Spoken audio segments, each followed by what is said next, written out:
Watercolors, oils, or prints, painting isn't just a pastime for Susie Mathias. It's her job.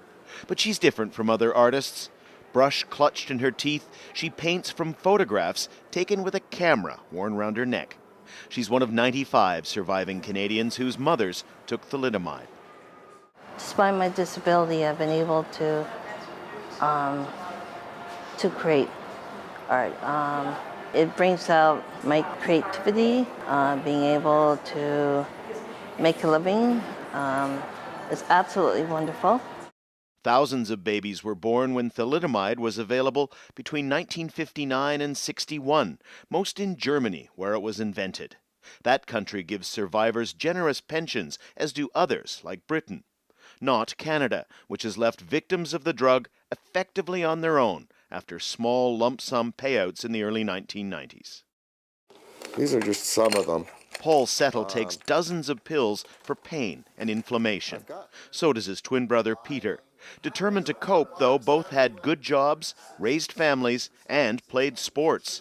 Now in their 50s, like other victims, they're feeling the effects of premature old age. When we were younger, we very active, and that's what kept our bodies in pretty good shape. And then as we got older, that activity levels dropped a lot. Because everything wore because it's wore more out painful faster. to get around. The youngest of 6 children, they visit their 83-year-old mother often. She sued the Canadian distributor of thalidomide in the 1960s, but had to settle out of court for a fraction of the immense cost to her family.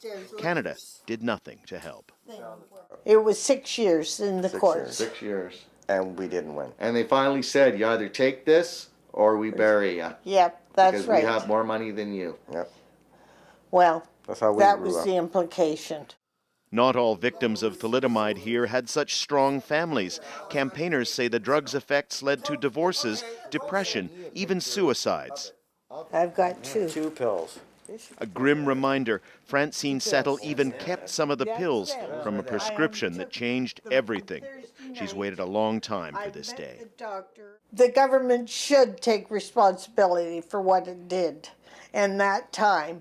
And I've taken all the responsibility to now. Yeah. And when I'm gone, that's why I'm still living. After decades of suffering, challenge, and official neglect, some relief is finally in sight for Canadian victims of thalidomide. Daniel Lack, Al Jazeera, Hamilton.